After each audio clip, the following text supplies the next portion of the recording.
apa jadinya Bible sekiranya tanpa Al-Quran? Kan gitu. Permasalahannya kan nyata itu. Kata Alkitab dari Al-Quran. Kalau Alkitab ini nggak ada, kata Alkitab ini, maka nama kitabnya orang Kristen itu Biblos, Biblika, atau Bible. Jauh dari kemudian nuansa-nuansa Timur Tengah. Alkitab, Timur Tengah banget. Biblos, Yunani. Biblika, Romawi.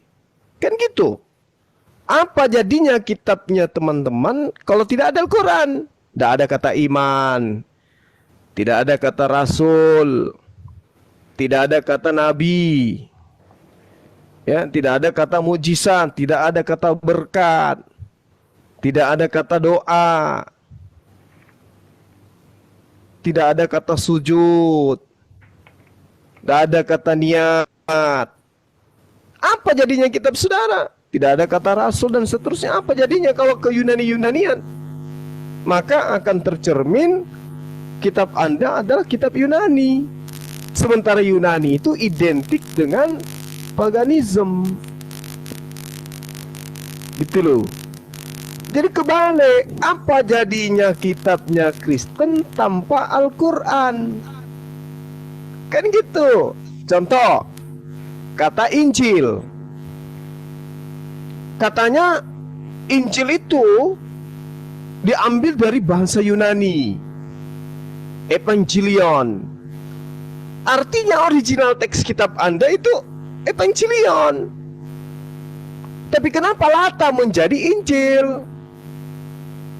Harusnya kalau Injil itu hanya kata yang disadur dari bahasa Yunani, kenapa Anda Lata menyebut Injil juga? Karena Injil itu adalah kata yang digunakan Al-Quran. Harusnya kembali kepada original teksnya, supaya nampak agama Anda itu adalah agama yang benar, percaya diri dengan muatan kebenaran yang ada di dalamnya. Tapi faktanya kok Lata nyebut Injil juga.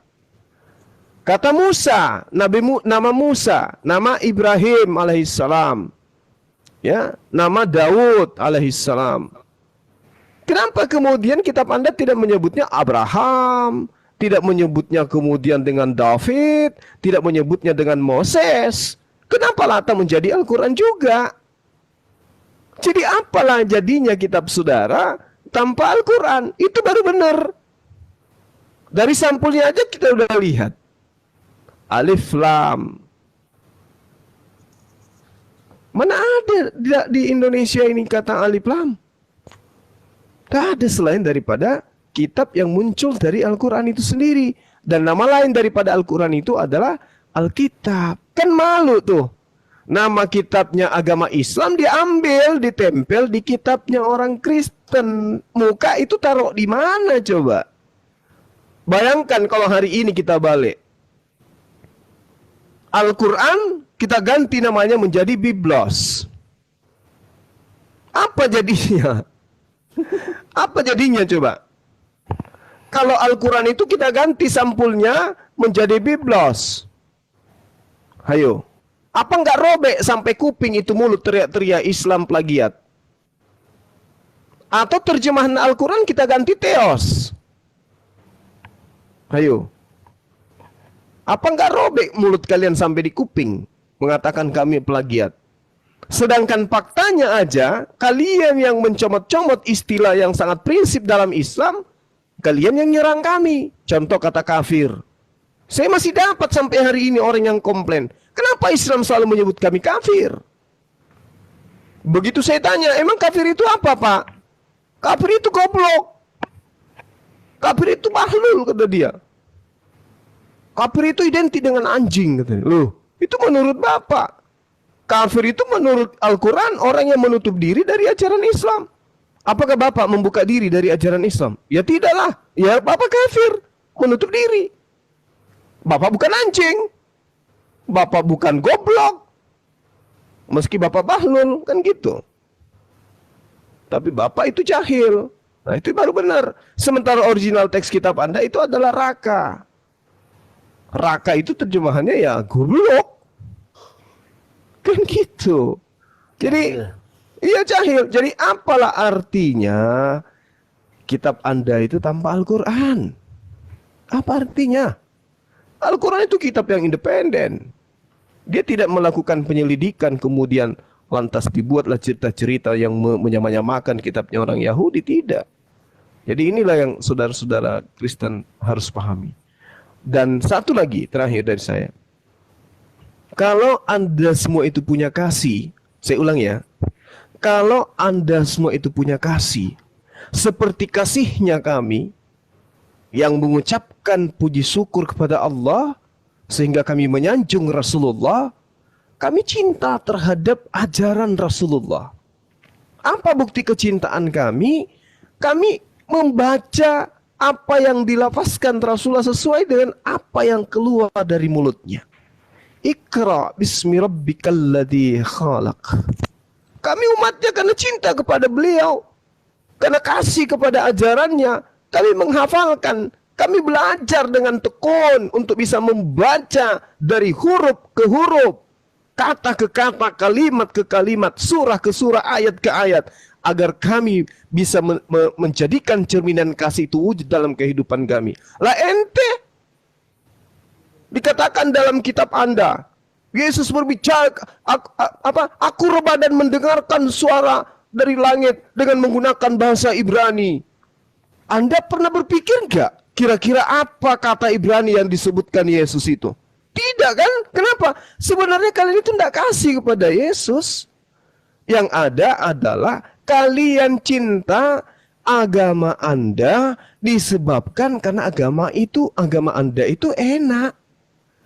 Mau makan babi bisa, mau minum ini bisa, mau makan itu bisa. Kemudian matinya enggak nyantol di di alam barzah. Langsung mati terangkat ke surga. Itu yang membuat kalian enak di sana. Bukan karena kalian kasih terhadap Yesus. Pernah enggak kalian berpikir, ya, Yesus itu di dalam agama kalian itu dikutuk, terkutuk katanya. Sedangkan Yesus mengutuk orang yang tidak mengenal hukum Taurat. Nah, kalian tidak mengenal hukum Taurat. Nah, inilah cerminan bahwa Islam itu sangat kasih, bukan kalian yang kasih itu. Kalau kalian kasih, maka kalian sudah bisa bahasa Yunani. Kalau kalian kasih, kalian sudah bisa membaca kitab bahasa bahasa Ibrani. Karena kalian cinta kepada kitab kalian, karena kalian kasih kepada pembawa ajaran kalian. Tapi buktinya, jangankan bisa membacanya, kenal huruf Yunani aja kagak kalian itu. Lalu kasihnya yang mana? Kasih itu yang mana? Sementara perintahnya kasihilah Tuhan ilahmu, ya, dengan segenap akal budimu, dengan segenap hatimu, dengan segenap jiwa ragamu. Mana buktinya kalian kasih dengan perintah itu? Nggak ada kan? Kalau kalian kasih kepada Tuhan, kasih kepada sesamamu, utamanya terhadap pembawa ajaran agamamu, maka kamu akan mencintai bahasa kitabmu sendiri. Kamu tidak akan mungkin kemudian lebih cinta kepada kata-kata yang munculnya justru dari Al-Quran. Pahami itu, camkan itu baik-baik. Bahkan seandainya kalian itu kasih, kalian akan mengambil kitab kalian, kamu rendam dengan air, airnya pun kalian minum. Tapi apa faktanya?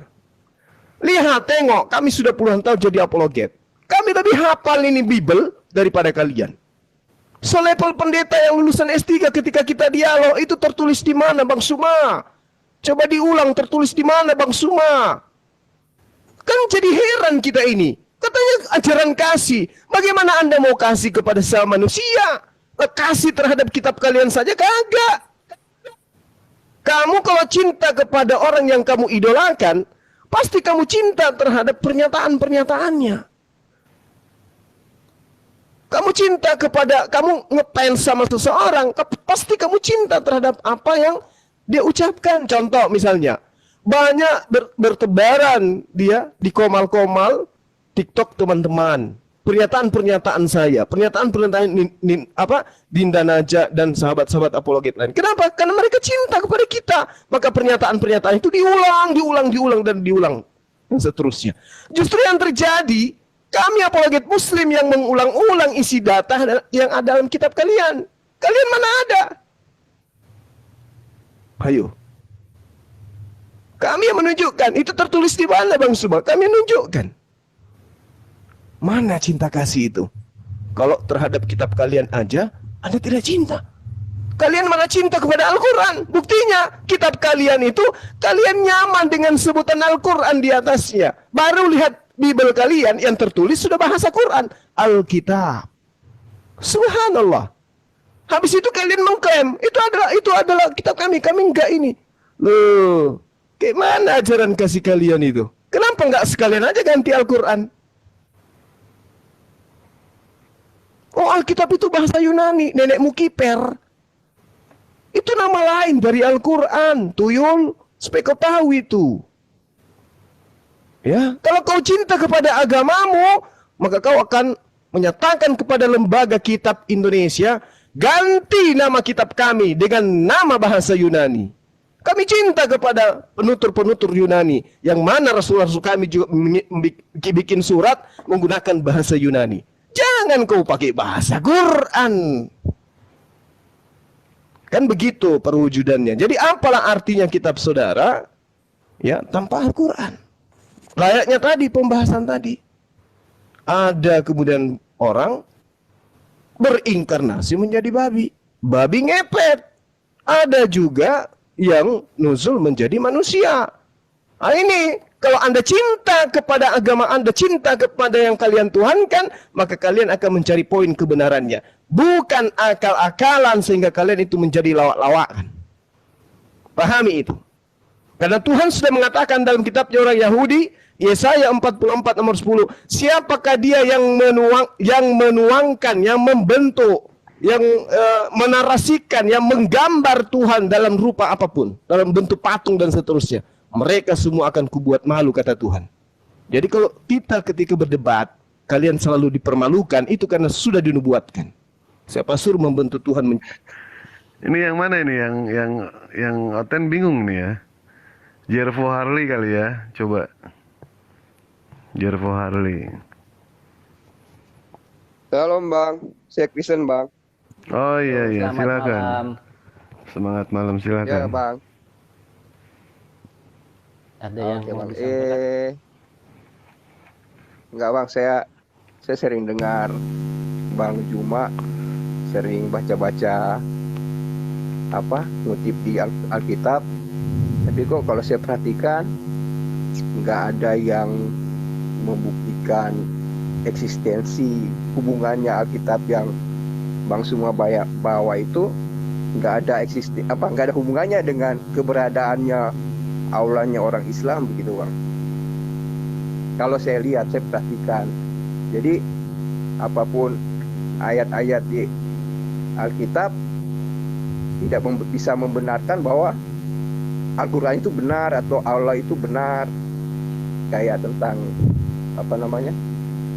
nubuatan Yesus, kematian, kelahiran, sampai kebangkitannya, keselamatannya, misinya di dunia. Sepertinya tidak ada hubungannya Bang dengan kebenarannya, eksistensinya Allah gitu, nggak ada hubungannya. Begitu aja Bang. Mungkin Bang Juma bisa tanggapi hubungannya apa sih yang Abang kutip-kutip di Al-Quran dengan di Alkitab dengan kebenarannya Allah gitu. Itu Bang. Saya bukan ahli kitab seperti yang Abang bilang tadi, karena saya orang Kristen, bukan ahli kitab. Apalagi Islam kan Bang, pasti lebih bukan ahli kitab juga. Jadi mungkin saya ingin sama-sama belajar lah. Iya. Jadi ahli kitab itu orang Yahudi gitu ya, orang yang mengkitabkan Taurat, Zabur dan Injil. Sementara saudara kan bukan. Nah gini, kita ambil salah satu contoh yang mendekati kenapa pembuktian Al-Quran itu dikatakan sebagai firman Allah, dan juga kemudian Tuhan yang disembah oleh umat Islam itu adalah Tuhan yang benar. Kalau saya kemudian bertanya kepada Bandewa, Dinda saya ini, Iya. Bisa enggak dewa tunjukkan atau menggambarkan wujud Allah Subhanahu wa taala itu seperti apa wujudnya, bentukannya? Laisa kamitslihi syai'un. Tidak bisa. Berarti dia tidak diserupakan dengan apapun, kan gitu ya? Iya. Nah, kalau saya tanya Tuhan yang disembah oleh Nabi Ibrahim atau Abraham itu wujudnya seperti apa, Bang? Sama. Sama, tidak bisa diserupakan. Kalau Tuhan yang disembah oleh Nabi Musa, Sama. kalau Tidak Tuhan bisa yang disembah diserupakan. oleh teman-teman Kristen, Diterjemahkan Ini, Bang. itu sebagai manusia. Beda.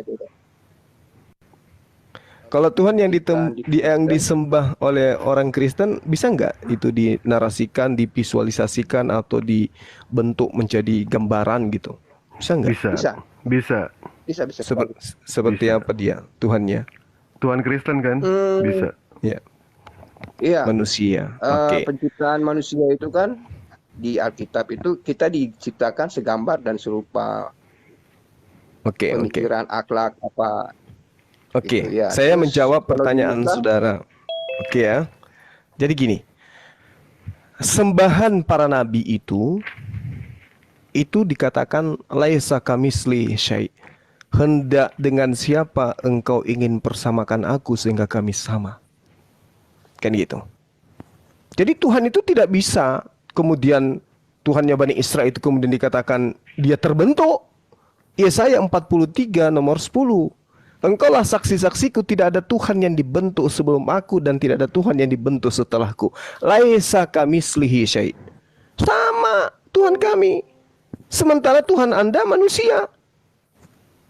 Pada hari ini telah lahir bagimu Tuhan di kota Daud. Dilahirkan Tuhan Anda. Jadi beda gitu. Nah, itu pembuktian secara logika. Sekarang kita pembuktian secara wahyu. Al-Quran menerangkan, fawailul lilladzina yaktubunal kitaba biaidihim thumma, kemudian mereka berkata yaqulu hadza min indillah. Celaka orang-orang yang kemudian menuliskan sebuah kitab dengan tangan mereka sendiri lalu dia katakan ini dari Allah. Padahal itu bukan dari Allah. Tetapi itu adalah, sabar. Itu adalah tulisan tangan mereka sendiri. Katabat aidihim. Nah, kemudian ketika saya tanya kepada saudara, di mana letak kesalahan Al-Quran ini? Ketika dia mengatakan celakalah orang yang menuliskan kitab. Mari kita tengok. Apakah kemudian kitab Lukas, surah-surah Paulus itu ada legitimasi dari Yesus? Tidak ada.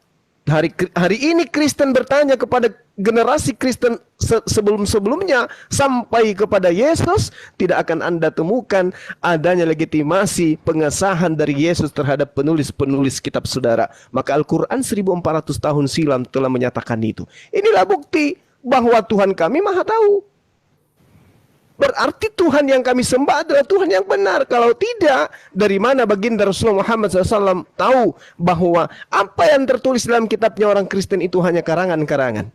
Dari mana beliau tahu? Sementara beliau tidak tahu bahasa Ibrani, dia nggak tahu bahasa Yunani, dan dia tidak pernah belajar sampai kepada Romawi Yunani atau sampai ke Yerusalem. Dari mana beliau tahu? Gini Bang, saya berusaha memahami penjelasan Abang, tapi gambaran saya penjelasan Abang kayak benang kusut begitu. Saya susah uraikan. Dari Allah, Yesus, Allah. Jadi Allah itu jelas tidak sama dengan manusia kan Bang? Iya, pertama, betul. dari Allah dulu. Ya karena dia roh. Mengenai Yesus Kristus, ya dia Allah yang menjadi manusia. Saya singkat aja Bang biar ini. Dia roh menjadi manusia, bukan begitu? Iya. Benar. Apakah roh bisa menjadi sesuatu? Tunggu dulu. Poinnya dulu. Iya, Bang. Kita sebelum masuk ke dalam dalil ya. Apakah roh itu bisa menjadi sesuatu yang berbentuk majas atau berbentuk daging? Atau roh tetaplah roh? Yesus itu sendiri roh yang menjadi manusia. Allah Yesus itu sendiri adalah roh yang menjadi manusia. Artinya, mohon maaf, gini, sabar. Saya perjelas. Oke, Bang, silakan. Yesus itu 50 100% dia roh, Mm-mm. genetiknya roh dan manusia. Jadi Oke. dia masuk ke rahim. Jadi maksudnya ini secara manusiawinya. Dia itu Iya. roh yang masuk ke rahim manusia.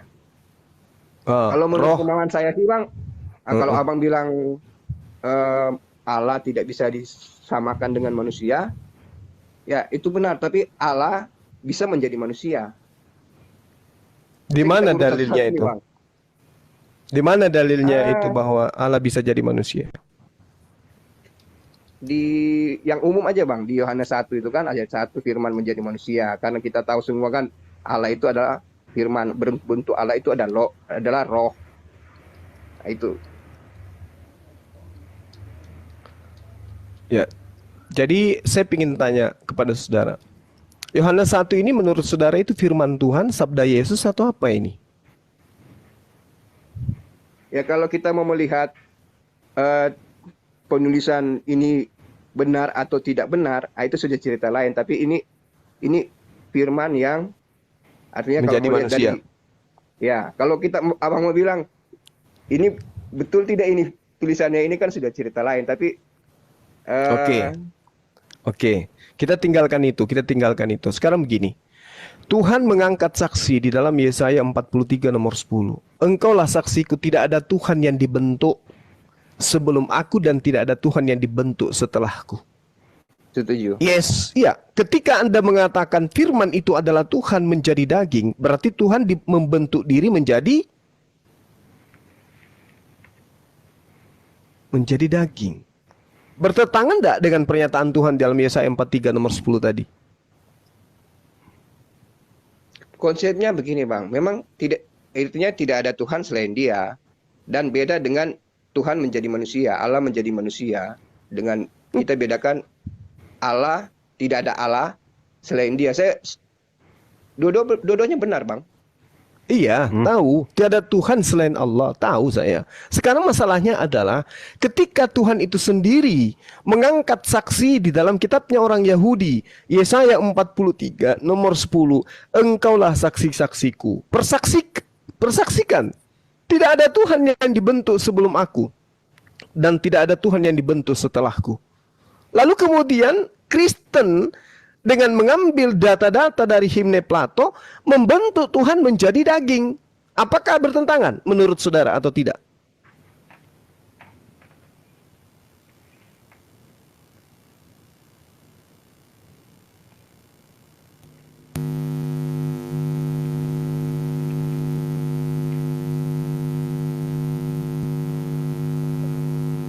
Jepro dibuka mute-nya. Kok jadi sepi?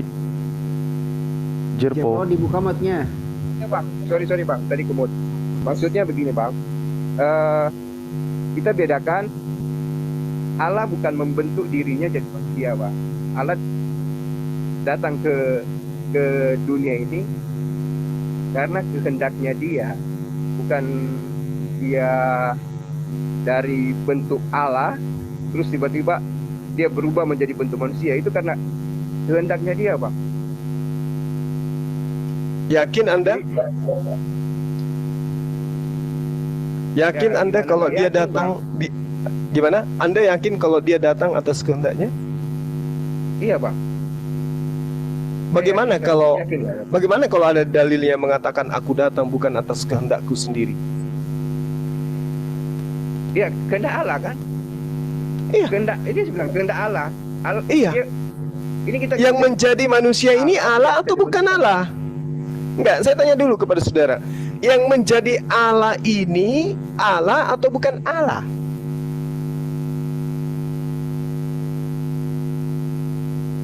maksudnya Abang yang Allah Yang Kan menjadi saudara manusia. saya- Iya, Allah kan apa bukan saudara Allah? saya mengatakan tadi, dia datang atas kehendaknya sendiri. Kan itu Anda yang katakan. Dia tidak Ya, menjadi manusia, kehendak tapi Allah, kan? dia sendiri yang datang atas kehendaknya. Bukan begitu? Yesus yang bilang kan atas kehendak Allah kan.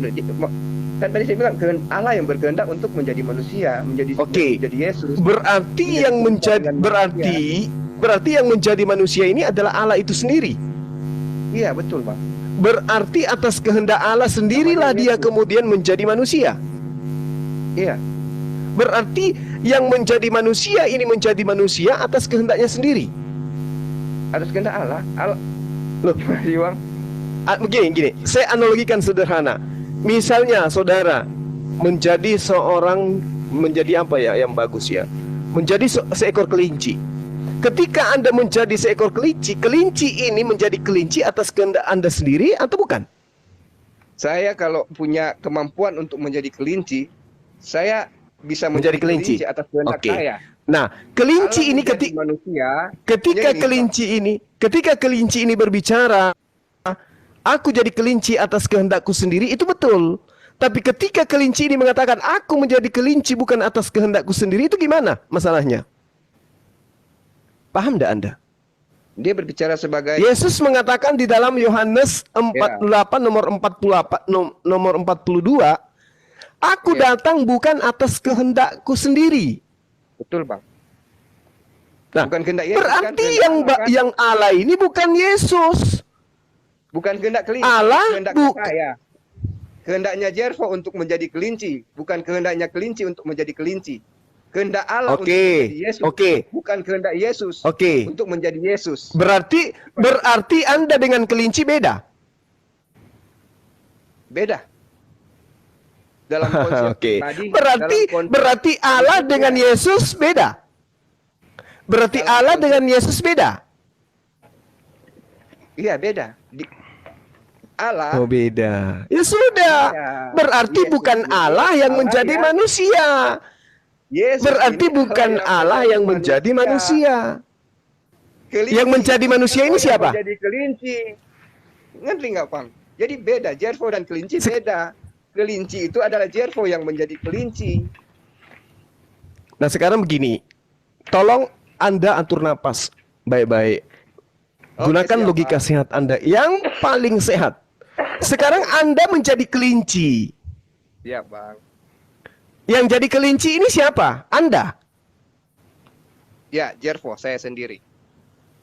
Oke, Jerpo menjadi kelinci. Dengan kondisi kelinci, siapa yang menghendaki dia menjadi kelinci? Jervo. Jervo. Jerpo. Jadi kelinci. Berarti Iya. kelinci ini akan berkata, aku datang atas kehendakku sendiri. Betul atau tidak? Atas kehendak. Oh, atas kehendak Jervo dong. Iya, berarti atas kehendak kelinci ini kan? Ya, yang dia kelinci ini gimana sih, Bang? Dia jadi kelinci atas kehendak saya. Ayolah kita jujur terhadap kebenaran, kawanku. Saya nggak minta Anda bersyahadat setelah ini. Saya hanya Bang. minta Anda jujur Saya terhadap justru- kebenaran. Nah, ini yang saya maksud, Bang.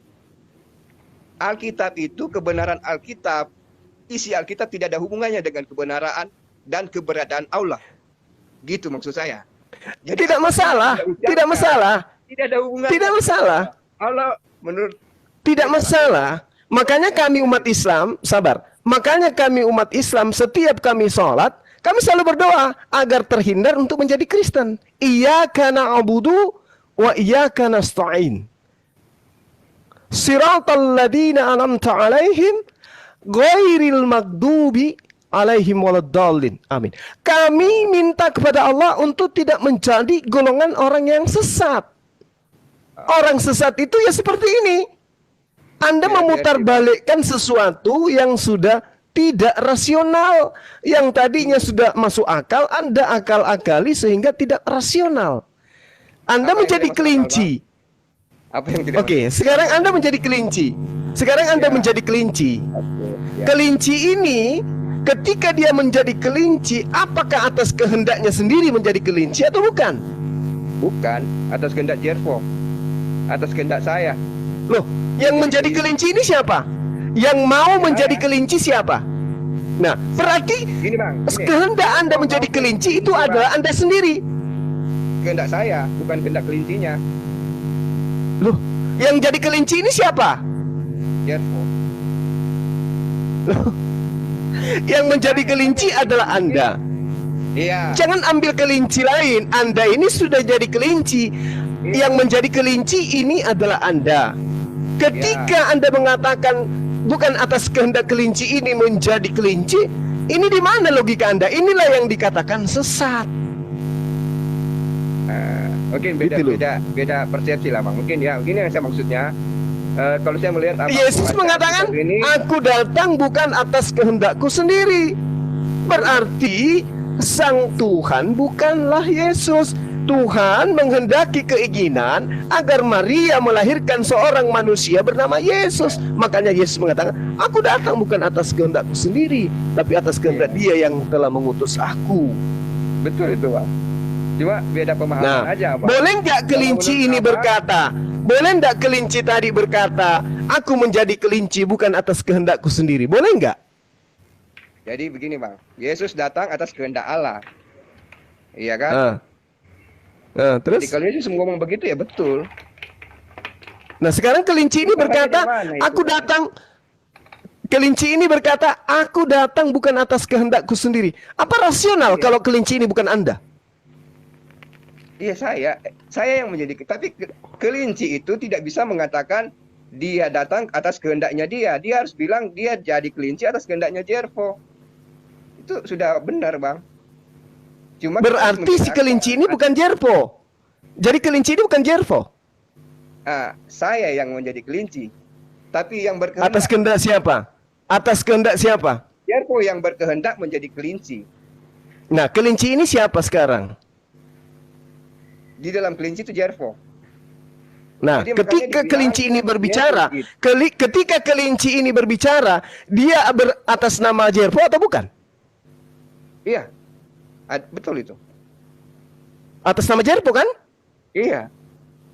Nah, kalau Jervo ini berbicara atas nama dirinya, berarti dia mengatakan, aku datang atas kehendakku sendiri kan? Iya, dia lupa kalau dia kelinci. Kalau dia ngomong begitu. Berarti Yesus lupa dirinya kalau tadinya adalah Tuhan. Gitu. Kalau dia mengaku, kalau dia bilang saya datang atas kehendak saya, dia lupa kalau dia juga itu manusia. Dia Kok bisa kayak begitu? Mengklaim tidak. Kalau gini, kalau Yesus bilang begitu, Yesus akan mengklaim dia 100% Allah. Sedangkan Yesus itu ada manusianya juga. Itu loh, Bang. Nah, yang mengatakan Yesus itu 100% Allah, 100% manusia kan ini gereja. Bukan Yesus.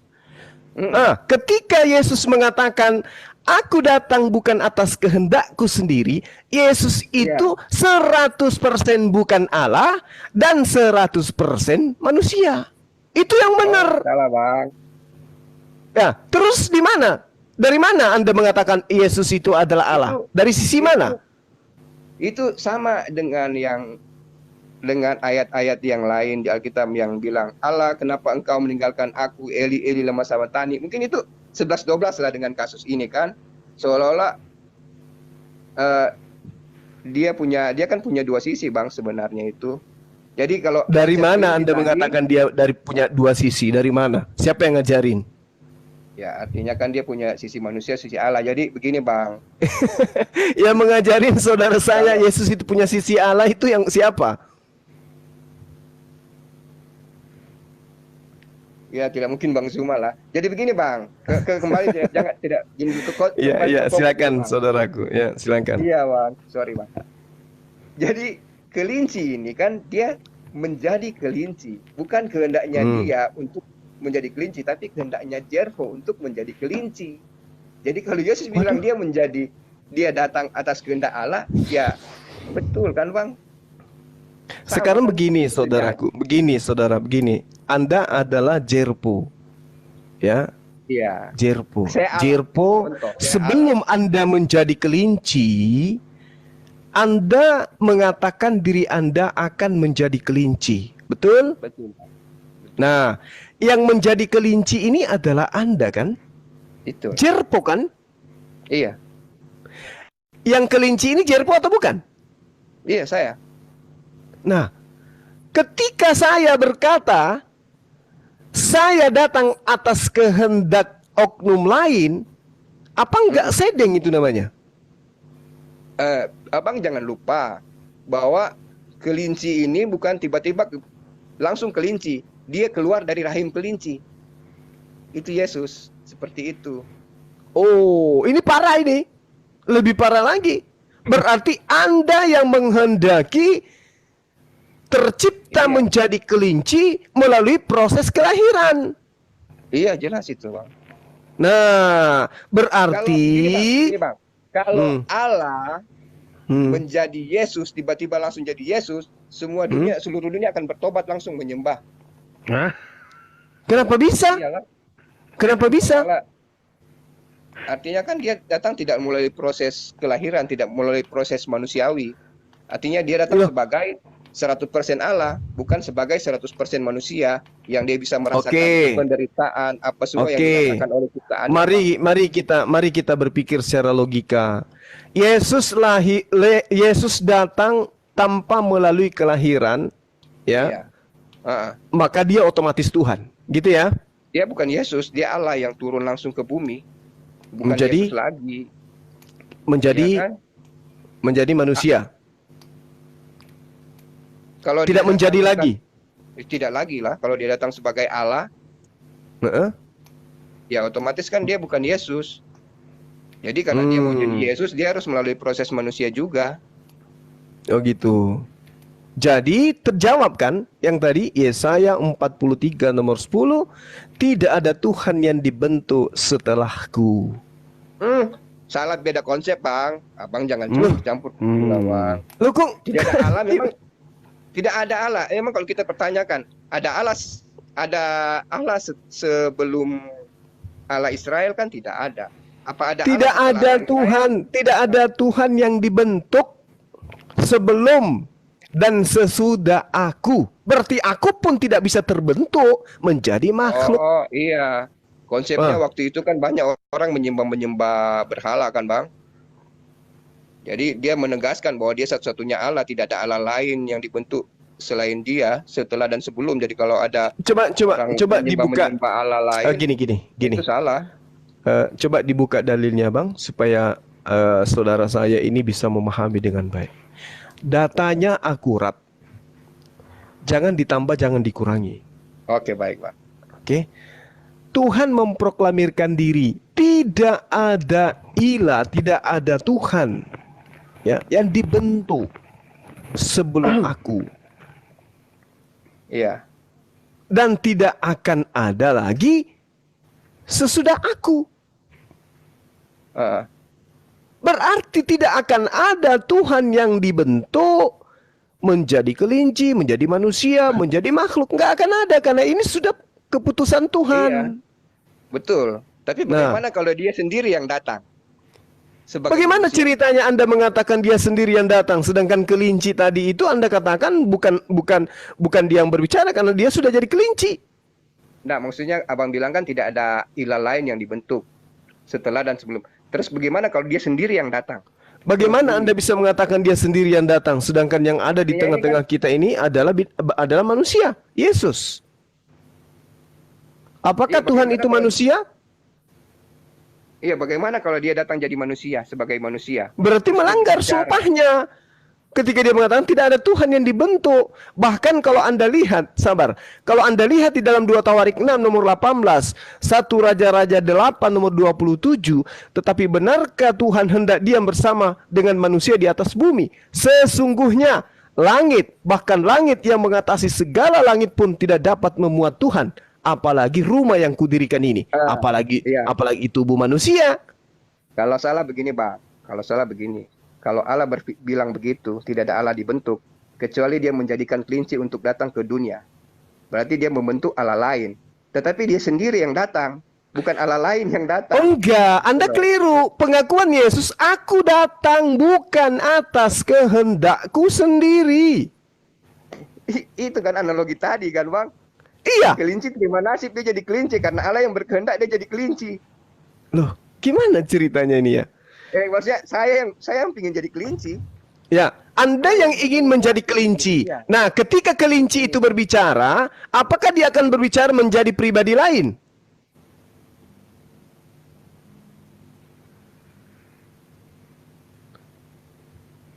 Dia bicara sebagai kelinci, Bang, bukan pribadi lain. Dia berbicara sebagai kelinci yang di dalamnya dia ada saya. Nah, itu dia. Kelinci ini berbicara, aku menjadi kelinci atas keinginan siapa? Itulah konsep Trinitas yang susah dipercaya sama Hmm. teman-teman. Berarti konsep Anda itu tidak masuk akal. Sementara perintah Yesus, kasihilah Tuhanmu dengan akal budimu. Mm-mm. Jadi boleh nggak saya katakan bahwa konsep ketuhanan saudara itu tidak rasional? Dasarnya? Loh, Anda tadi mengatakan tidak bisa ditelaah dengan akal.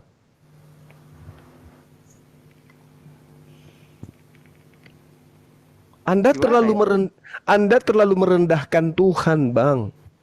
Dengan mengatakan Tuhan menjadi manusia, Anda terlalu merendahkan Tuhan. Ya, memang Tuhan yang merendahkan dirinya. Kata siapa? Kalau menurut abang kita mau merendahkan dia karena dia menjadi manusia, itu memang dia punya kehendak untuk menjadi manusia. Di mana? Tolong tunjukkan kepada saya di mana. Sementara Yesus yang Anda lantik menjadi Tuhan itu mengaku, aku datang bukan atas kehendakku sendiri. Berarti aku ini yang berbicara, bukanlah sang Tuhan itu. Abang cuma baca satu ayat langsung bilang itu. Begini, Bang. Kasih saya bantah ayat ini. Bantah ayat ini. Aku datang bukan atas kehendakku sendiri. Saya bukan ahli kitab yang seperti abang bilang tadi, jadi saya nggak perlu bawa dalil, Bang. Ya minimal ahli terjemahan kan Anda. Minimal Anda serahkan terjemahannya kepada saya yang bisa membantah data ini. Jadi ya silakan. Abang juga pernah baca ayat, saya pernah dengar abang baca yang masuk waktu dia masih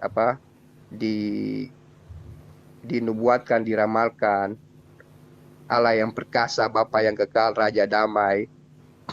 Semua itu. Nah sekarang setelah dia datang menjadi. Itu untuk siapa? Tunggu dulu. Itu untuk siapa? Kalau saya baca video, kalau saya nonton video abang itu untuk Muhammad, tapi saya ketawa. Oh, kok untuk Muhammad? Iya bang, abang ngomong sendiri di videonya, saya nonton, saya ketawa. Iya. Terus untuk Yesus nggak ketawa sampean? Saya mau tidak percaya bang, tapi terlalu banyak bukti itu yang membuktikan. Iya. Sekarang ketika Bang Juma mengatakan itu, kalau itu diumpamakan untuk Nabi Muhammad, ente ketawa. Nah sekarang kalau untuk Yesus, ente ketawa nggak itu? Oke, mari kita buktikan dulu ya. Kita buktikan. Di dalam kitab Yesaya 9 itu, Bung, ada pernyataan yang dikatakan lambang pemerintahan ada di atas bahunya. Boleh enggak Anda adukan dengan baginda Rasul Muhammad SAW dengan Yesus pada sesi ini? Pemerintahan apa yang ada di atas pundak Yesus? Kalau boleh saya tahu. Dia bilang kan kerajaannya bukan di dunia. Enggak, tunggu. Sebab seorang anak telah lahir untuk kita, seorang putra telah diberikan untuk kita. Lambang pemerintahan ada di atas bahunya. Boleh tidak Anda tunjukkan pemerintahan apa yang dipimpin oleh Yesus? Pemerintahan apa abang menafsirnya ini pemerintahan di dunia? Loh, Yesus sudah. Ini orang yang telah lahir berarti di dunia, Bung. Bukan dunia khayalan.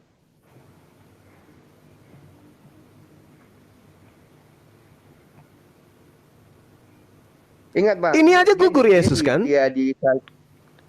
Gugur ndak Yesus? Tunggu jujur dulu. Gugur ndak Yesus di sini? Di poin pertama ini. Lambang pemerintahan akan ada di bahunya. Belum ada satu negara di atas muka bumi ini yang mengasaskan asas Kristen. Ada nggak asas Kristen di atas muka bumi ini? Negara apa itu? Terlalu banyak bang. Pemerintahan yang mana? Bang. Hah? Terlalu banyak bang. Pemerintahan mana yang menjadikan Kristen sebagai asas negara? Satu aja. Vatikan, salah satu yang pasti Vatikan, dasar negaranya apa coba bang kalau abang tahu? Bible bang. Ya, dasar negara Vatikan apa? Vatikan. Ya Injil. Vatikan itu negara rupanya. Iyalah, bang. Negara di tengah-tengah negara kan tuh. Vatikan tuh negara di tengah-tengah negara Roma bang. Kalau abang tahu. Pemerintahan sendiri. Berarti Anda ingin mengatakan bahwasanya paus yang ada di Vatikan itulah ya anak yang telah lahir itu, betul? Tadi Yang saya maksudnya tanyakan gimana, Pak? Yesus, yang saya tanyakan Yesus, nama pemerintahan yang ada di bahu Yesus itu apa? Artinya, Bang, gini, Bang. Banyak negara, mayoritas negara besar, negara Kristen itu mengadopsi perkataan-perkataan Yesus untuk Mengadopsi Ya. pemerintahan yang ada di atas pundak Yesus. Kalau Begitu? Abang mau ambil contoh dengan kasus ini lambang pemerintahannya, Apa lambang pemerintahan Yesus? Di mana itu? Apa nama pemerintahannya?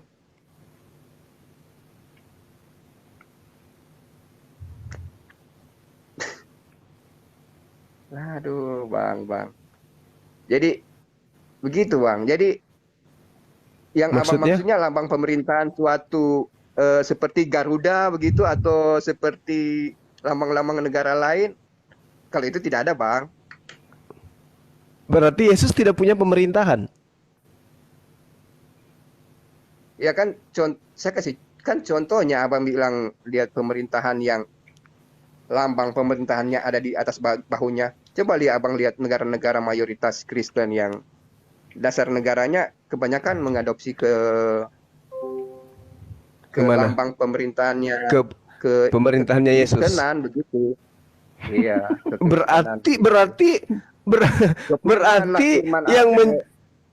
Berarti yang lahir ini adalah pemerintahan Kristen kan? Siapa di sana? Paus.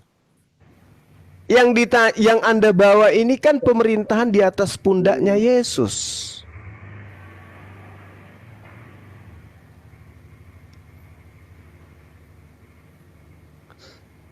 Seorang anak lahir bagi kita. Oke, kalau versi Abang bagaimana? Versi Abang bagaimana soal ini? Nah, kalau ini, Bung, ini bukan untuk Yesus, tapi ini untuk Hezkia. Rajanya orang Yahudi.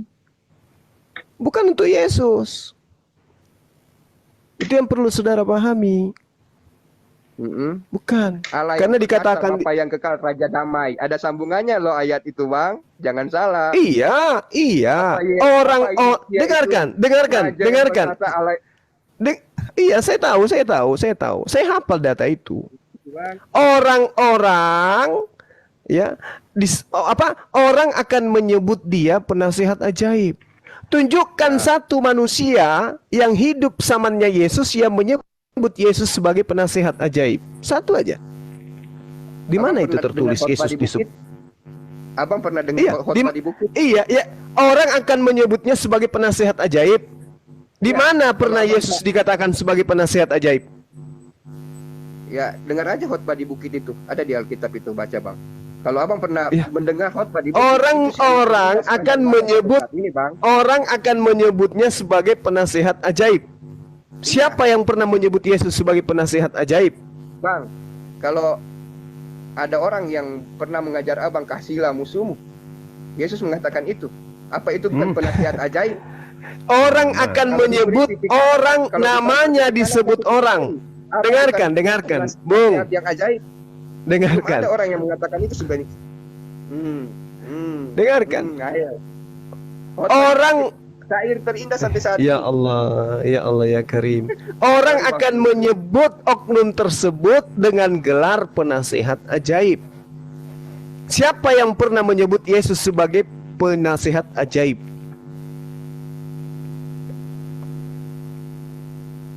Ada? Bang, kalau dia bisa ya anggap saya tidak tahu, nggak ada. Nggak ada, berarti bukan Yesus. Karena di situ dikatakan di original teksnya, qara, orang menyebutkan. Saat itu tidak ada, tapi saat ini setelah orang mengetahui apa yang dia katakan, apa yang diajarkan, Abang punya pernyataan salah, tidak benar. Oh, setelah tidak. Orang saat ini sudah mengetahui apa yang saja yang dia katakan tentang perkataan-perkataan Yesus. Ya, kalau itu yang Anda jadikan dasar, siapapun bisa disebut sebagai penasihat ajaib kalau begitu. Berarti siapapun bisa Anda sebutkan sebagai Tuhan yang dimaksud di sini berarti. Sedangkan Yesus pada zamannya tidak pernah disebut sebagai penasihat ajaib. Nah, sedangkan ada oknum yang kemudian yang dikatakan sebagai penasihat ajaib, yaitulah Hezekia. Ya, tapi dia bukan Allah kan Bang? Bukan Lalu Tuhan kemudian Allah yang dikatakan, kata Bapa yang kekal Raja Damai kan? siapanya yang bukan Allah perkasa? Iya kan? Siapanya yang bukan Allah perkasa? Hizkia. Yesus juga demikian. Yesus juga bukan. Nah. Oh, salah Bang. Dia di gini Bang, di salib Yesus itu dia disalib itu karena dia menghujat Allah, karena dia menghujat raja. Enggak, Anda Dasarnya keliru. dia disalib. Anda keliru, Karena saudara. dia bilang dia anak Allah. Anda keliru. Malah Yesus bukan menyebut dirinya sebagai anak Allah. Malah dia sebut dirinya sebagai Allah. Tapi klarifikasinya apa yang dikatakan? Bukankah di dalam kitab Tauratmu dikatakan siapapun yang diserahi tugas untuk menyampaikan firman, maka dia adalah Allah. Coba baca di dalam Yohanes 10 nomor 34, 35, nomor 36. Siapapun yang diserahi tugas untuk menyampaikan firman, maka dia disebut sebagai Allah. Tugas menerima firman dan menyampaikan firman itu banyak orang, bukan cuma Yesus. Berarti semua itu disebut Allah. Kenapa dikatakan Allah perkasa?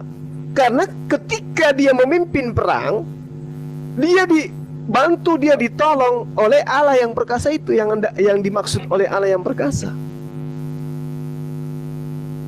Makanya ketika kita mencari konteks yang sebenarnya, data dari konteks yang ada di Yesaya 9 harus diawali dari nomor 1. Yesaya 9 nomor 1, nomor 2, nomor 3, nomor 4, nomor 5 sampai nomor 6 dan seterusnya, supaya kita dapat mengetahui bahwasanya yang dimaksud di sana itu bukan Yesus tapi Raja Hizkia. Itu pemahaman Abang kan? Oh bukan, itu kitabnya orang Yahudi yang mengatakan itu. Kitabnya orang Yahudi yang mengatakan itu, bukan saya. Iya, betul. Tapi itu kan tidak di situ ditulis. Itulah ayat itu dimaksudkan untuk Hizkia kan? Itu Ada dalilnya, Bung. Ada dalilnya. Itu untuk Hizkia. Ada. lah Bang. Silakan Anda baca data-data yang saya sajikan. Kalau Anda mau belajar, 2 Raja-Raja 19 nomor 32 sampai nomor 36. 2 Raja-Raja 19 nomor 29 sampai nomor 30. 2 Raja-Raja 19 nomor 20. 2 Raja-Raja 18 nomor 13. 2 Raja-Raja 18 nomor 19. Itu semua data yang menceritakan tentang Hizkia kemudian maju mengalahkan pasukan yang datang kemudian Oh, iya. iya, yang sama Tapi seperti ini Gideon maksudnya- menghancurkan Raja Asyur. Iya. Oh, saya pikir nubuatan tentang ayat itu langsung diklarifikasi di raja-raja tadi. Sebenarnya ini bukan nubuatan, ini cerita, Bang. Ini bukan nubuatan. Cuman penulis kitab kanon itu mengambil kitabnya orang Yahudi, mencocok-cocokkan untuk Yesus, tapi tidak pas. Karena itu bukan nubuatan, itu adalah cerita. Cerita yang terjadi pada masa itu, telah lahir. Artinya sudah lahir anak itu pada saat Yesaya menulis surat. Siapa yang lahir pada saat itu? Hizkia. Dialah yang nanti yang akan menggulung ya musuh-musuhnya ketika kemudian dia memimpin kerajaan Yehuda. Dia melawan tentara Asyur. Hizkia mampu kemudian menyelamatkan Yahudi dari serangan-serangan Asyur. Layaknya Gideon mengalahkan Median. Makanya ketika Yesus itu dianggap sebagai Mesias, dianggap sebagai Raja Damai, orang-orang Yahudi tertawa karena dia tidak mampu melakukan hal besar seperti yang dilakukan oleh Gideon, seperti yang dilakukan oleh Hizkia, seperti yang dilakukan oleh Musa, seperti yang dilakukan oleh Daud. Karena dia tidak punya pasukan, Bang, dia raja damai. Bagaimana ceritanya dia menjadi raja kalau tidak ada pasukan? Anda mau katakan dia raja singa? Kan tidak mungkin. Orang dikatakan raja kalau dia punya pasukan. Anda mengatakan dia tidak punya pasukan. Itu raja apa? Ada, Bang. Raja ngibul. Ada bang, raja yang tidak punya pasukan ada. Namanya Apa? Raja singa? Raja Oh, raja Dandut. dandut. Oma Irama. Raja dandut saja ada pasukannya. Pasukan son. Ya. Iya, Yesus kan bilang, kerajaanku bukan di sini. Oh, berarti bukan dia yang diceritakan di Hezkia kalau begitu. Karena yang dikatakan di Hezkia itu adalah raja di atas dunia, bukan di atas dunia hayalan, bukan. Tapi ngomong-ngomong pembicaraannya sudah jauh di Iya betul, saya terlalu menjadi jauh. kunci begitu. Oke, Kan Bang. yang, Iya. yang Amat kemana-mana bingung itu dengan kan kitabnya sendiri. Iya. Bang Jervo yang kemana-mana. Iya. Hmm. Nah, saya memang klarifikasinya untuk belajar ini butuh waktu, Bang. Saya juga 40 tahun sampai sekarang masih belajar, Bang. Iya. Jadi ya mungkin terima kasih, Bang, masukan Ya, sama-sama saudaraku Jervo. kita bisa menemukan Iya. yang terbaik. Iya. Nanti kalau mau syahadat bisa hubungi saya ya, Bang ya. Kalau enggak Kang Dewa, Ya. kasih pertanyaan yang ringan aja Kang Dewa, yang misteri huruf K itu. Yang mana, Bang? Udah nggak usah. Tadi Enggak, aja sebenarnya udah gini, Bang. kemana-mana ya, Bang Jervo. Begini, Bang. Abang bisa mau syahadat saya kalau saya dapat hidayah. Saya juga bisa membawa Anda untuk dibaptis kalau Anda Roh Kudus turun ke atas Anda. Jadi Oh enggak, salah. Roh Kudus itu sudah terangkat ke langit. Pengajarannya udah selesai. oh gitu ya. Menurut Iya. paman Abang tapi kan menurut kita bahwa Oh enggak, orang baca yang- Yohanes 16. Roh Kudus itu tidak berkata-kata kecuali apa yang diperintahkan untuk ia katakan. Nah, itulah maksud saya kalau Roh Kudus berkata-kata kepada Anda, maka mungkin Roh hari ini Kudus Anda akan Roh dibaptis. Kudus telah menamatkan perkataannya melalui Al-Quran, Eh, bukan bisikan-bisikan. mm, Bukan bisikan. Makanya kami apologet Muslim itu mendalami apa sih yang dimaksud dengan Roh Kudus oleh teman Kristen. Oh, ternyata Roh Kudus itu malaikat Jibril. oh, itu menurut masing-masing kan, Bang. Kalau di Alkitab kan Roh Kudus itu apa? beda. Roh Kudus itu apa kalau di menurut Anda? Roh Kudus itu Hmm. Burung. enggak lah, Bang. Jadi kalau apa, Abang Dan? pernah dengar Allah, Putra, Bapa dan Roh Kudus, Itu tiga Allah dia. yang esa ya. Ya Nah, itu. tiga Allah yang esa. Ini Jadi Anda Roh akan Kudus kelimpungan itu- semua. Anda akan jungkir balik nanti kalau Anda mengatakan tiga. Sabar, Bang, saya selesaikan. Maksudnya Roh Kudus itu adalah pertolongan Allah kepada kita lah. Pertolongan Allah kepada kita. Ya, seperti yang Yesus yang janjikan toh. Duh, Bang, sini sering gempa, Bang. Sorry. Sebelum Yesus naik kan, bahwa dia akan mengutus Roh Kudus untuk menjadi penolong kita. Bang Jayapura, saya di Jayapura, Bang. Ini Jayapura sudah gempa sudah puluhan kali, jadi saya agak kaget-kaget. Gitu, Oh, Bang. gempa. Roh Kudus itu. Gempa lagi Ya. di sana. Iya, ini masih gempa lagi, ini agak kencang. Oh, Semua gitu. ada Di mana posisi Bang? di Jayapura, Bang, kalau ada lihat Oh, Jayapura. berita di Jayapura, iya. Jayapura itu di mana yo? Papua. Papua. Aduh, Mana? anu bang, ayo bang, cepetan syahadat bang, nanti gempa lagi bang. Enggak, Bang. Itu yang saya bilang tadi, Bang. Saya akan syahadat kalau saya menerima hidayah. Nah, Dan hidayah kita itu kembali datang, ke- hidayah ke itu Roh datang ketika Anda menjadikan akal sebagai filter untuk menelaah kitab saudara. Pasti hidayahnya datang. Coba aja. Oh, Kayak tadi menjadi kelinci. Ternyata kelincinya ini datang bukan atas kehendaknya sendiri, kan itu tidak rasional. belum genap juga ini pembahasan kelinci ini, Bang. Ya, mudah-mudahan dengan konsep kelinci ini Anda bisa bersyahadat kan gitu. Ya, semoga mudah-mudahan juga dengan konsep kelinci tadi Abang bisa Murtad. mengenal pribadi Yesus. Tidak. Ya, saya sudah kenal beliau. Saya sudah kenal beliau adalah nabi, Masalahnya- utusan Tuhan. Masalahnya Abang belum percaya itu aja. Abang Enggak. Masalahnya gini loh. belum percaya. Apa pembeda kita? Anda lebih percaya oknum di luar Yesus daripada Yesus. Itulah pembeda kita. Kalau saya percaya Yesus berdasarkan ajaran Yesus tentang dirinya. Kalau Anda percaya Yesus berdasarkan kesaksian-kesaksian orang lain. Kalau saya kagak. Coba kalau saya tanya, siapa Yesus menurut Yesus? Apa jawaban saudara? Ayo. Ayo. Siapa Yesus menurut Yesus? Ayo. Panjang lagi. Panjang. Enggak, Bang. pendek aja pun. Ayo. Siapa Yesus menurut Yesus? Bingung kan? Enggak sih Bang, cuma saya lagi memikirkan- Ya udah, jawab. Siapa Yesus menurut Yesus? Jawaban yang umum aja.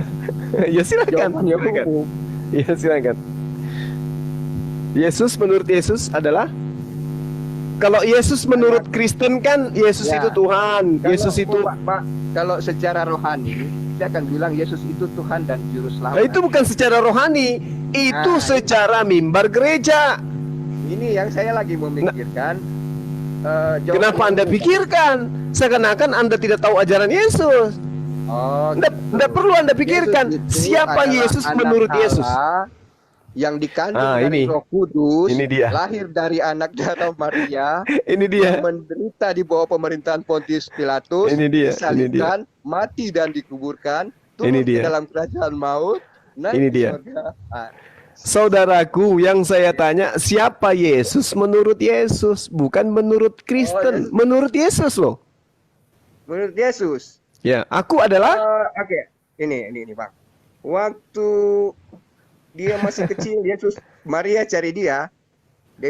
Maria bilang, kau kemana saja? Yesus bilang, kenapa kau cari saya? Bukankah saya ada di rumah Bapa? iya. Perkataannya Yesus loh. Saya ada untuk apa ibu cari saya? Saya ada di rumah Bapa. Mungkin itu saja jawaban. Iya. Saya tidak tanya Yesus di mana menurut Yesus. Saya tanya siapa Yesus menurut Yesus. Menurut Yesus kan? Kalau dia Siapa? di rumah Bapa, Siapa saya menurut saya?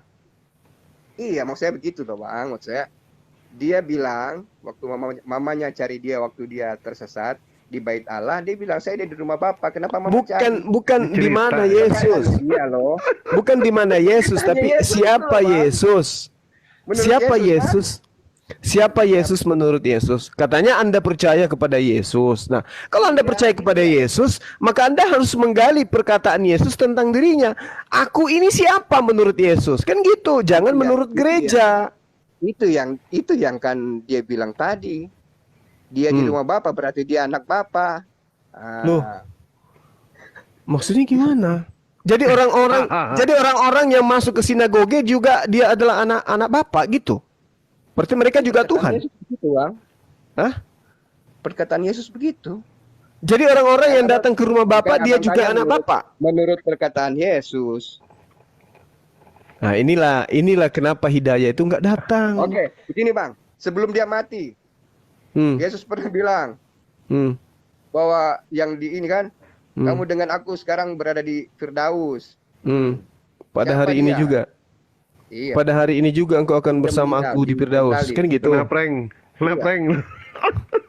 Ah, Terbukti nggak tuh? perkataan Dia loh. Terbukti nggak orang-orang yang disalib di kiri kanannya itu hari itu juga ada di Firdaus? Terbukti nggak? Kita Ya. buktikan gimana Bang? Abang Nggak ada, Bang, nggak ada. Loh, ini Aduh. kan Abang bilang menurut perkataan Yesus. Iya, tapi kalau orang ini ternyata tidak ada di Firdaus hari itu juga, jangan-jangan penulis kitab Anda itu ngarang. Karena Yesus nggak mungkin bohong. Faktanya hari itu juga dia tidak ke Firdaus, malah setelah kebangkitannya dia masih mutar-mutar 40 hari. Ayo. Makanya saya katakan, kalau Anda menggunakan filter akal menelaah Bible, insya Allah Anda akan mendapatkan hidayah. Enggak lah Bang.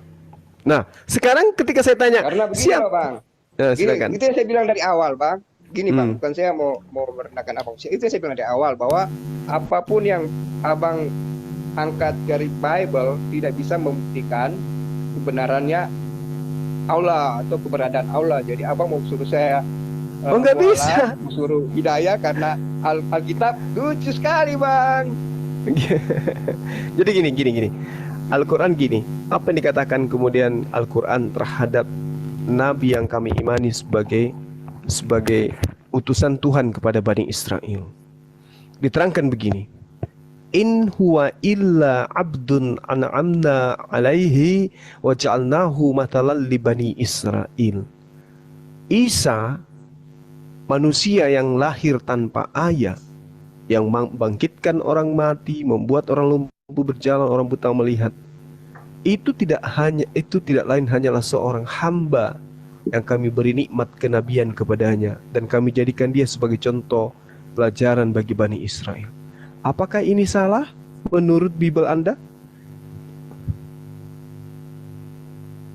Dia hanyalah hamba Allah, dia hamba Tuhan yang diberi nikmat kenabian sebagai contoh, tanda, mujizat, kekuatan kepada Bani Israel.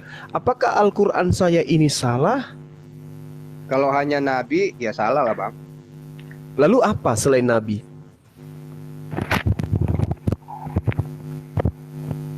Karena di Alkitab tidak bilang Yesus nabi. Tapi Yesus mengaku. Yang dibilang dia itu utusan Allah. Enggak. Gitu. Dia mengaku secara de facto, dia mengatakan dia adalah nabi. Dia sendiri yang mengatakan itu. 4 kitab yang Anda imani, 4-4-nya mengatakan Yesus itu nabi melalui pernyataan Yesus itu sendiri. Ayo. Jadi gak bisa Al-Quran itu keliru, gak bisa. Sekarang masalahnya adalah satu, Anda menutup diri terhadap Al-Quran. Kedua, Anda menjadi Kristen tidak memfilter ajarannya berdasarkan akal Anda. Sementara manusia dibedakan dengan makhluk lain karena akal. Anda menjadi Kristen lebih mendahulukan iman daripada akal.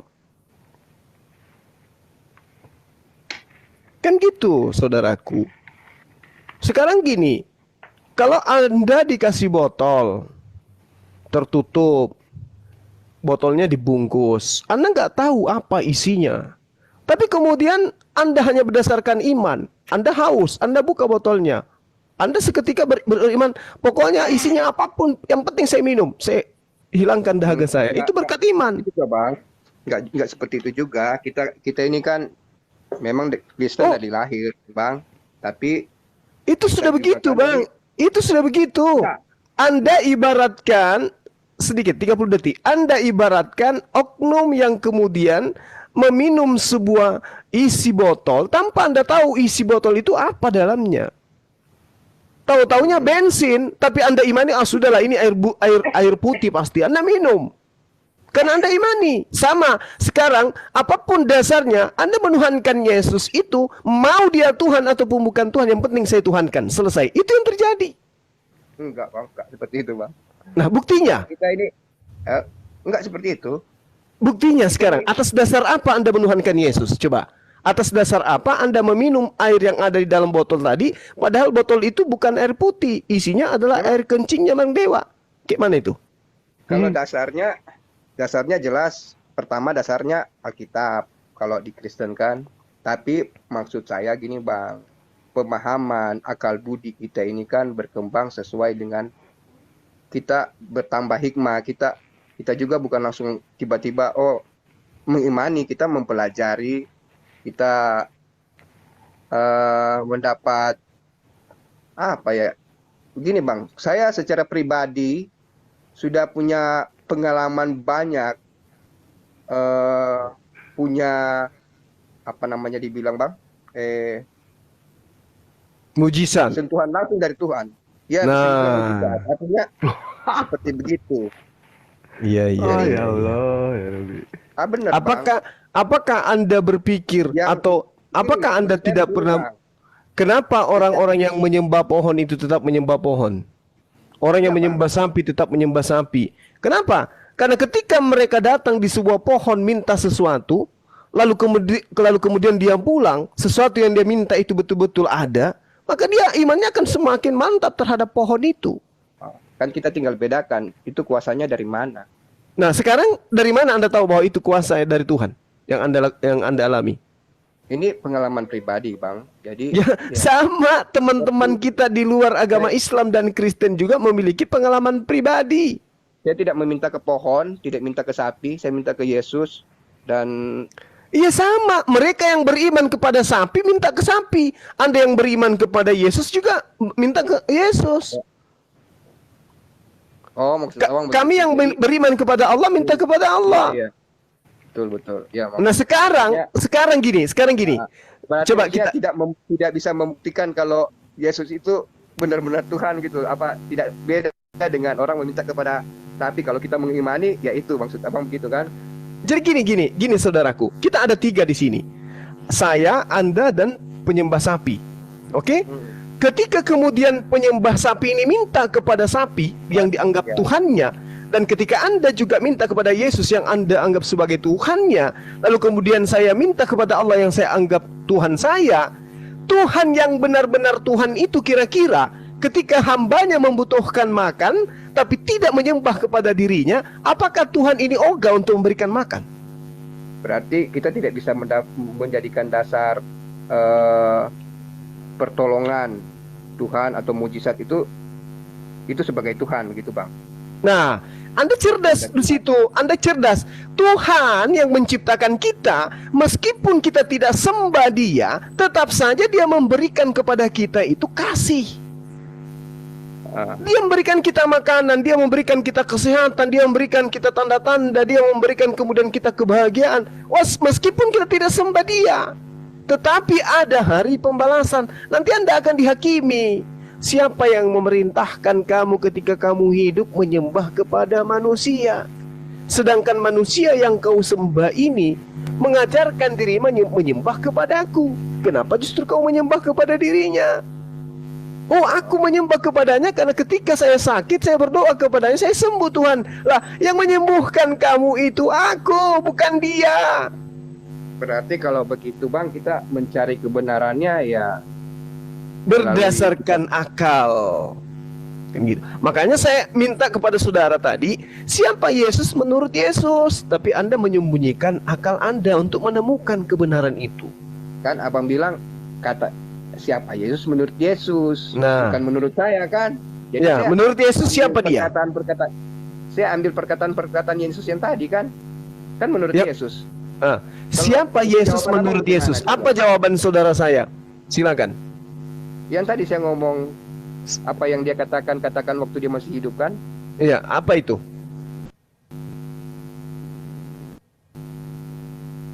Itu yang saya sudah ngomong.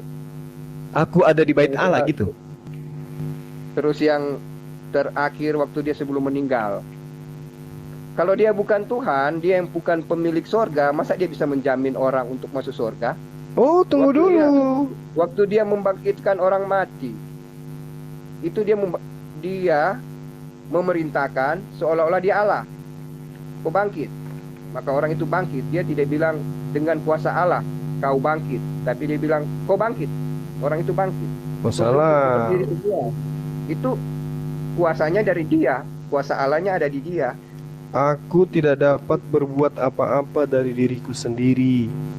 Oh, itu konsep kelinci tadi, Bang. Nah, Loh. Inilah yang saya katakan, bahwasanya yang berkuasa ini adalah otoritas yang ada di belakangnya Yesus. Mau bukti dalilnya?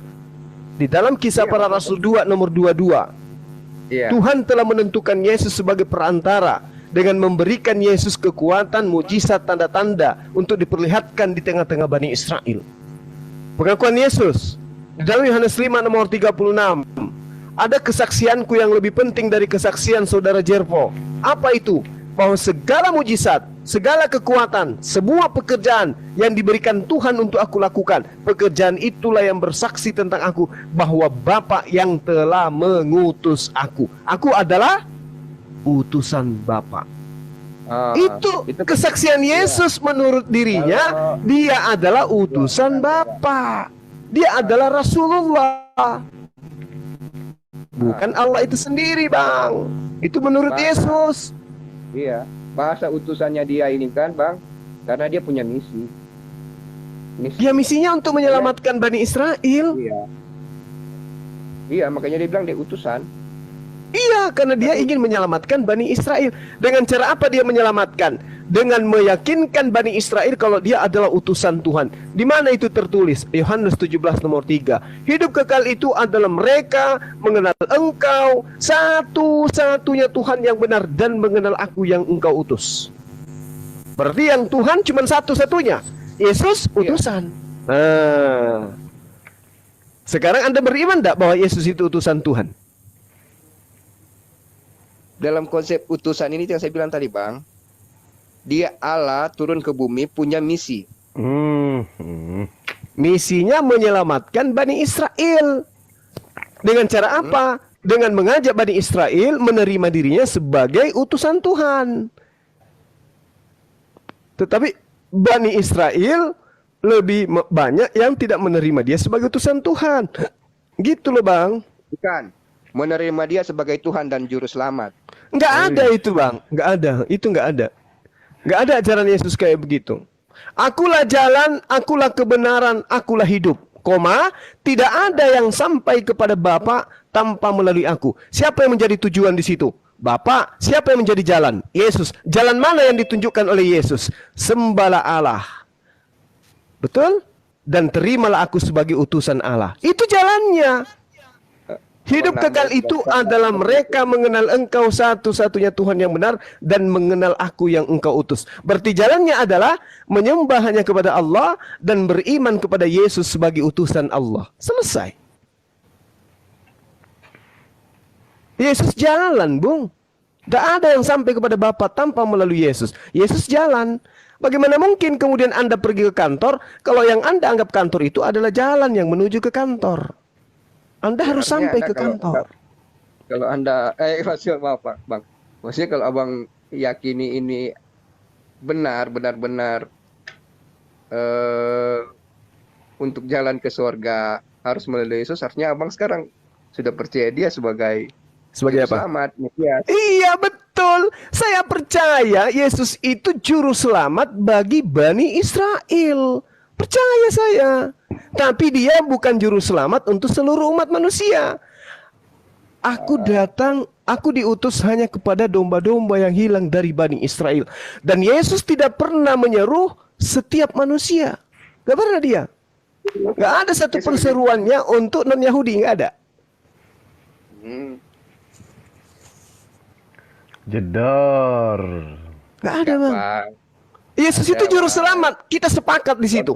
Waktu dia Kita mulai ke sepakat. surga, dia bilang apa, Bang? Apa tuh? Jadikan semua bangsa muridku. Itu perkataan siapa? Yesus lah. Oke. Nah sekarang, oke, nggak apa-apa. Sekarang kalau Anda menjadikan Matius 28 nomor 19 itu untuk dijadikan semua bangsa menjadi muridnya, Anda sekarang menjadi murid atau menjadi hamba? Murid. Kalau Anda murid, berarti Anda mengikuti nasihatnya Yesus. Apa nasihatnya Yesus ketika dia datang kepada Bani Israel? Wahai Maria, datanglah kepada saudara-saudaraku, katakan kepada mereka, aku pergi kepada Tuhanku dan Tuhanmu, Bapakmu dan Bapakku, Allahku dan Allahmu. Ayo. Lantas kenapa Anda kemudian menjadikan Yesus itu sebagai Allah itu sendiri? Atas dasar apa? Kalau bilang dasarnya dia itu Allah terlalu banyak, Bang. Nggak ada, satu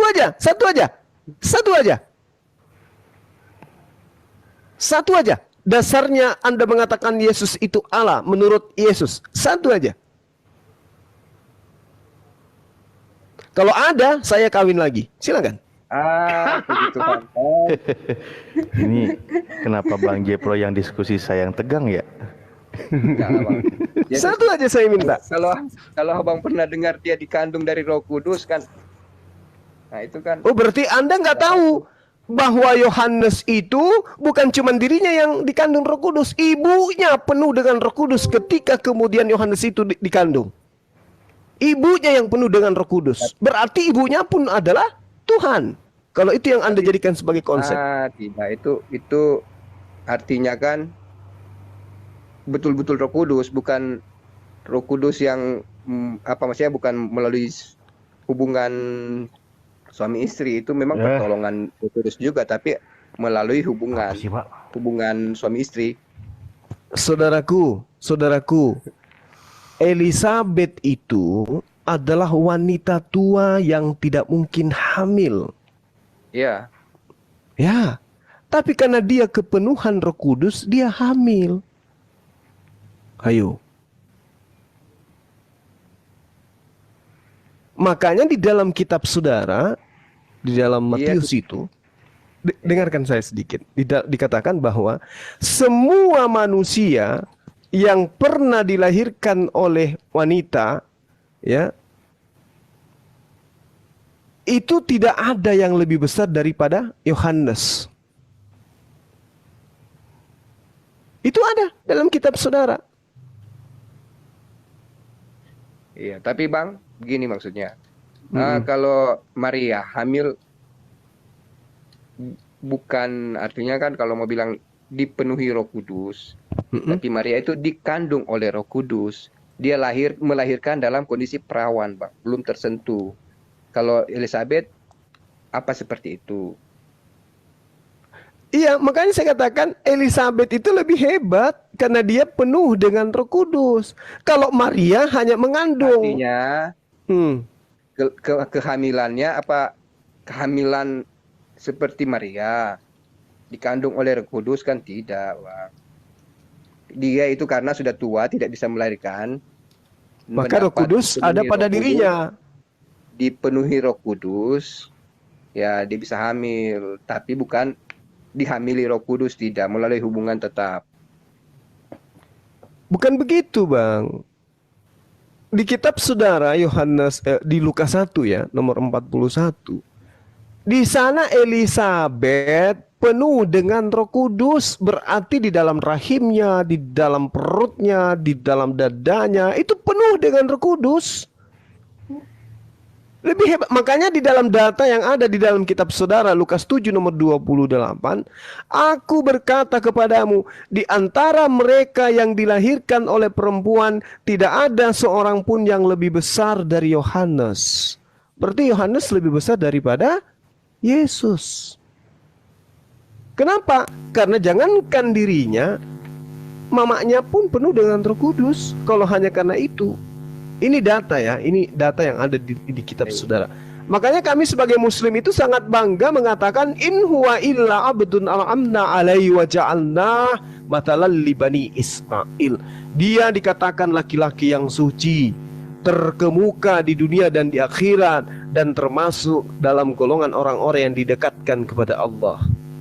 Kami bangga sebagai seorang muslim. Makanya teman-teman Kristen itu harusnya ya akrab dengan kami umat Islam. Kenapa? Karena satu-satunya agama di luar Kristen yang menghormati Tuhannya Kristen hanya Islam. Hanya agama Islam yang kemudian mensucikan apa yang kemudian teman-teman Kristen sebut Yesus. Kami muliakan beliau. Kami ketika menyebut namanya kami sebut dengan sebutan alaihi salam. Di atasnya keselamatan, padanya keselamatan. Hanya kami umat Islam. Coba tanya orang Yahudi, siapa Yesus itu? Dia akan mengatakan dia adalah anak hasil zina dari seorang prajurit bernama Pantera dengan Maria. Itu orang Yahudi. Tapi ketika umat Islam yang ditanya, siapa Yesus? Yesus adalah Nabiullah, dia Rasulullah, manusia suci yang datang kepada Bani Israel dengan bergejibun mujizat di tengah-tengah Bani Israel. Itu iman kami. Tidak sah iman kami sebagai muslim kalau tidak mengimani itu. Maka saya katakan hidayah itu akan datang kepada orang-orang Kristen ketika mereka menelaah kitab mereka dengan akal. Dan kalau sudah menjadi seorang Islam, maka dia sudah menjadi pengikut Yesus yang setia. Tidak akan menggantikan ajaran Yesus dengan ajaran yang lain, sebab dia mengajarkan dirinya sebagai utusan Tuhan. Di Islam, beliau itu adalah Rasulullah. Dia adalah utusan Allah, utusan pencipta langit dan bumi, utusan Tuhannya Abraham, Ishak dan Yakub. Dan setitik dari hukum Torah itu batal. Nah, apa maksudnya?